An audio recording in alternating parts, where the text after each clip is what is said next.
Welcome back to my Twisted Life of Poetry. I am Poetry. You are here for another recap and review of The Real Housewives of Potomac, Season 3, Episode 17. I don't know what the name is because they didn't put the name on the screen for me, so I don't know what the name is. So we're just going to get right into it. It's going to be short and sweet. They wouldn't do much about nothing. We back home from Cannes, and everybody's basically falling back into the routine that they always had. They owe their lives. Monique, she chilling with her brother, catching up on how the kids did. And there was somebody named Nancy and somebody named Chris. It was about 1,000 people watching Monique's kids for her while she was gone because her husband don't know how to do it. But Chris and Candace, they working out, trying to get their sweat on. Giselle meeting up with Cal, who she says, jacks up her hair a few times, but he a good stylist. I don't know how that match up because her hair always jacked up, so I don't know what the heck he doing in her life. But they've been friends for over 20 years. He met her through her husband, Jamal, when he was a pastor at the church. It's not too many pastors that befriend gay people, so that just let me know a little bit about Jamal. I might be assuming, but that's still, whatever. Anyway, I don't know why we're getting this whole new introduction about Cal all over again. We met Cal back in Season 1. This is Season 3. We know who the hell Cal is. But I guess it's just for her to justify the reason why she's talking about Karen all the damn time. They want to express that she's been knowing him for 20 years to show the level of importance of their friendship. They always base their friendships on the number of years that they've known somebody, not the interactions that they have with each other.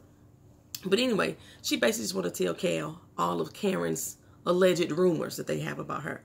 How Karen living in the apartment. He was like, oh my God, and she's having financial troubles, then, she could just come forward and tell everybody. But this is the thing that gets me, right? Y'all saying that Karen is renting this 10,000 square foot house and still paying for a whole nother apartment just to prove to y'all she ain't broke. That don't make no sense to me.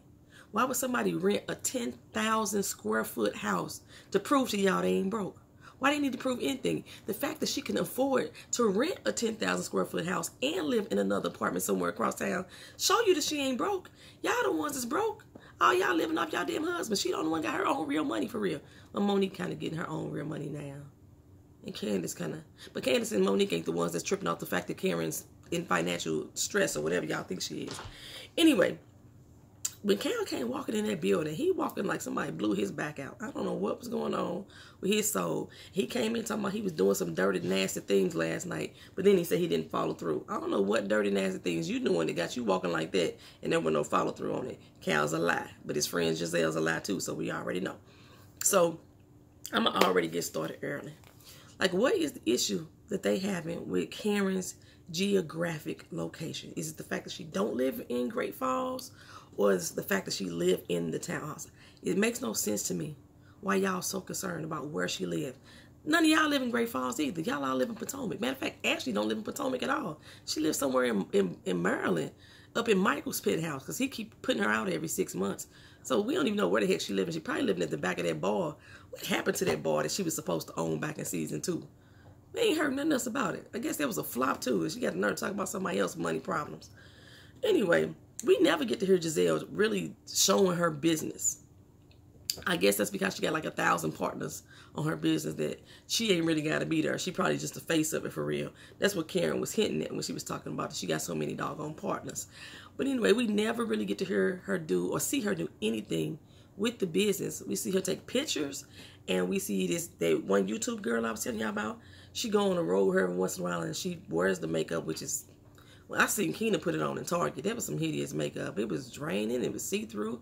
But they only had 2 foundations. So, I don't know what every hue. I guess we only 2 colors in the black race.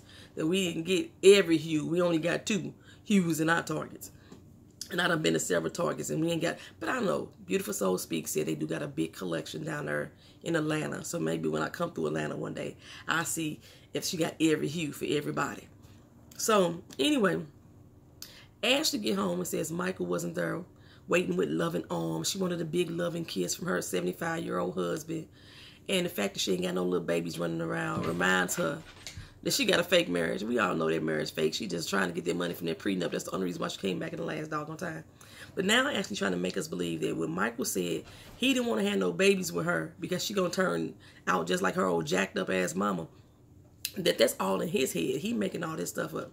But she is the one that told us that her mama would always drop her off at her parents' house, wouldn't come back for years. Not a few days, but wouldn't come back for years because she was chasing after some man. She done moved this man that she found in a tent into her space. He ain't had no job in 15 years. And Ashley been taking Michael's money to take care of them. This is what Ashley's been telling us. This ain't Michael's. So I'll be concerned too. You acting just like your mama. You already exhibiting the same signs that your mama exhibiting. So like, yeah, I wouldn't have no babies with your crazy self either. And then he like 75. He ain't gonna even be there for the birth. Let's say after having the birth at the funeral. So anyway, Karen meet up with Matt and confronts him about the accusations of him spreading the stories that she live in a townhouse. And when he started laughing, he seemed genuinely confused about where it came from. But that wig Karen had on, that looked really good. Cute on her, by the way. But anyway, Karen jumped right on in the conversation. She was like, you a hot topic, boo. And she said, he said, when I met you, though, I did tell Ashley that the only time I ever seen you living in the townhouse is when I met you. Now, he says he met her 12 years ago. But Karen say that she lived in this townhouse over 24 years ago. So somewhere there is a lie. Because he couldn't have been living in that townhouse 12 years ago if he was over 24 years ago. We know Karen's a man thing all the way right. And we know that Karen be lying. Well, why do we care where she live? It doesn't matter to me. So Karen say that Ashley paid too much attention to her life. And if she saw Jesus, that she would probably lie on Jesus too. And I was like, you probably right, girl. That's why Jesus don't come in her life. She need to be touched by the Lord. But he ain't going to come around because he know Ashley going to lie on him. So she be part of the Me Too campaign talking about Jesus touched in the wrong way. Anyway, Candace and her sister, they get together to chit-chat about the little business and the little trip. And I went to Candace's website too. And she's like the only one who actually started a business before she got on Real Housewives. Like her business been running for like 2 years. It's a little weave and bundle website. I thought it was wigs too, but ain't no wigs on there. I looked. And so Karen is the only one with the wig line. But Candace need to back off of some of her bundles. Like she got like her whole line right here on the front of her head. And then it ain't lining up. You see that it's uneven. You see the glue right there in the middle. Then one line start here and one of them start right there. Her lace front ain't fronting. There ain't no future in the front because it ain't happening up in the top of there. So her sister though, her hair look good. Her weave look like it's her natural hair. So it's a good thing that she is one of the faces that's on the actual website. Her sister's very beautiful. So anyway, they make out some deal with their mama that they're going to go ahead and get this brick and mortar store, which I still disagree with. Because if you can't afford to do your own store after you done ran your business for 2 years, it's not time for you to open up no brick and mortar. That's why you still got to use your mama money. But mama agreed. I'm going to go ahead and front this money. Let y'all start the store. I'm going to back off. I'm going to be a consultant. We already know it ain't go down that way because Dorothy got to have the last say. But we gonna let her go for that. So anyway, Robin and her mom, she signed the papers into that investment property. That house had so many damn vines growing in it. I could have sworn I seen Jack crawling up the beanstalk trying to find a giant up in there. It had so many vines going up through that house. Giselle rolled up in her little Mini Cooper. Like, what the hell did Robin just bring me to? They all scared, trying to walk in the house. They tiptoeing like, is the floor going to hold up underneath us? I was nervous, and I'm watching TV. I was looking down at my floor like it was about to drop. That place looked a mess. It was like roach eggs everywhere. It was mold and mildew and some waxy colored gunk coming out the wall where the fixtures used to be. I wouldn't have bought that either. I don't know what potential she saw. Maybe it'll look good in the end. But her idea is to bring her friends in with no type of experience to help renovate this house. This was the smart idea she had after paying $30,000 for this hellhole. And she said, I practically got it free. You did get it free because you know damn well your mama the one that financed it because you ain't got no money because you broke as hell. But anyway, they went outside to cheer up Robin's business adventure, but the conversation turned to Karen. They always got Karen in their mouth. How they gonna sneak up on Karen's house. And they know damn well that Karen ain't gonna think this funny. But they like, oh, maybe Karen will get a good laugh out of this. Let's see if the Grand Dame has a sense of humor. Or did the IRS take that away too? That wasn't even funny. I ain't laughing at that. That wasn't funny at all. So anyway, over at Monique, because Ashley is the last one to be talking about somebody's money. You already said that if your husband kicked you out, you wouldn't know where you gonna live. You'd be on the street homeless. You couldn't even afford to buy you a Lunchable. And they only cost nothing but $1.99 in a grocery store. If Michael kicked you out.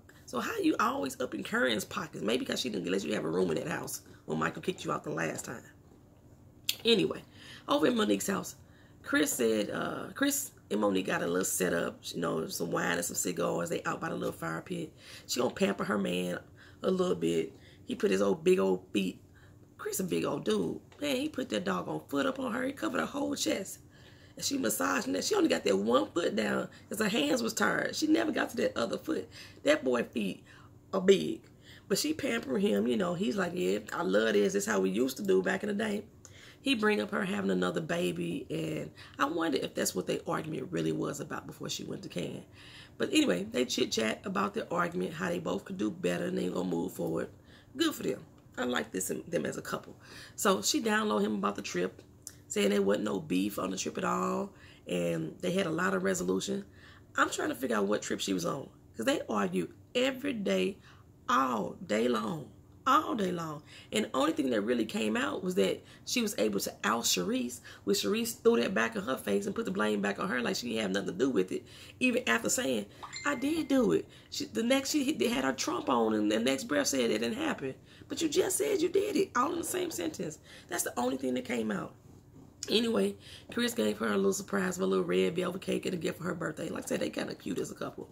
So we go over to Karen. She up in her big house, she always there by herself, doing nothing, setting the table for nobody. But I know a lot of people that do that. They set the table every day, even if they don't have no guests come over. But like I said, she already have admitted to us that she's renting this house. So that's a lot of money to be spending to pretend that you got money. Why waste the money if you broke? It makes no sense. But anywho, like I said, she said Ashley is jealous of her because her life is stupendous and Ashley is just stupid. I agree. Because Ashley's stupid ass over her mama house. And I'm like, Lord Jeebers, did you see that wig on her mama head? That was hideous. It was, I don't know what. It's like she combed it to the front and then tried to part it in the middle. I don't know what was going on with that wig. Maybe she need to swing by Candace's and get some bundles thrown in, because that was ugly. And then, I don't know, sitting there looking at her mama. You really don't want to talk about your sisters and stuff like that, but her mama is unfucking attractive. And I realized how much Ashley really looked like her mama. If it wasn't for all the makeup, she would be unfucking attractive too. And Bondi always says she got a football head. Girl, you ain't lying. You ain't lying. She got the rugby head. She got the rough looking ball. Just this, something ain't right. She's be a big old bobblehead. Anyway, she go over there. She tell her mama about Michael not wanting to give her a child because she a fucked up mama. And I'm like, where's the lie? She is. I mean, what? Who's zooming? Who, girl? Who you lying? Which one is the lie? Was your mama there or not? Did your mama abandon you or not? Has she not been using Michael money or not? I mean, she not with this homeless man for the last 15 years and mooching off of Michael? Which one is the lie? Because everything that we've seen, you've been telling the truth. Now all of a sudden it's a lie. Well, Ashley, they talking about the baby and how her mama said, well, this is something that you always wanted in life. Don't, you know, this man ain't gonna never give you a baby. How long you think you can hold on without having a baby? Ashley sat there with them tears that never fail. Girl, you can't even muster up no real tears for this storyline. Anyway, Karen, Monique, and Candace, they all meet up. They actually acted concerned about what was going on with Karen and her, Candace and her wedding plans. Monique say, you know, what's up with you and Chris? All we hear about is this wedding. But we don't never see you with your boo. They encourage her to have some couples time because they are the married people. Well, I'm thinking that she's afraid to bring Chris around because every time she's around them, it seems she's really ashamed that, one, he's white and he come from the ghetto and he got like 5 or 6 or 7, 11 baby mamas. You know, so that's what I'm thinking that she's embarrassed by. But Chris seemed to be the only stand-up dude on the whole show for real, from what I can see. Well, as we round out the show, Robin, Giselle, and Ashley, they actually bought costumes. Giselle, 50-year-old ass, up here dressing up in a costume, gonna pretend they gonna deliver pizzas over to doggone Karen's house so they could see if she really lived there. Your grown ass finna drive over there to somebody's house dressed up in a costume that y'all paid for. Y'all had Amazon deliver that shit. Anyway, it's childish. It's just childish. And then they driving along a little path, acting like they going like 50,000 country miles. I had to Google it. It's 13 miles away. That's what I drive to work every day. Y'all act like it's so far away. But they get up to the door, now they all punking out. What if we get shot? What? Y'all didn't think about that before y'all left the house? Y'all didn't think this was ignorant and childish before y'all left the house? Anyway, Robin ringing doorbell. Ding dong, ding dong, ding dong. And the show end, to be continued. So we're going to see what happened next week. But from what the previews, I normally don't watch previews, but I watched them this time. It looked like Ray about to get it. Michael asked, because now Michael is asking about where they live at, too. Like, what the fuck is that? What business of it is yours? You just as old as I am. It requested me about where the hell I live at. Anyway, y'all let me know what y'all think. If y'all think I forgot something, leave it in the comment section. If you're not subscribed to the channel, go ahead and do so. And see y'all on the next recap and review. And like I said, I do not think that I'm going to get Queen Sugar done this week, but y'all check back and see if I do. All right, y'all. Peace.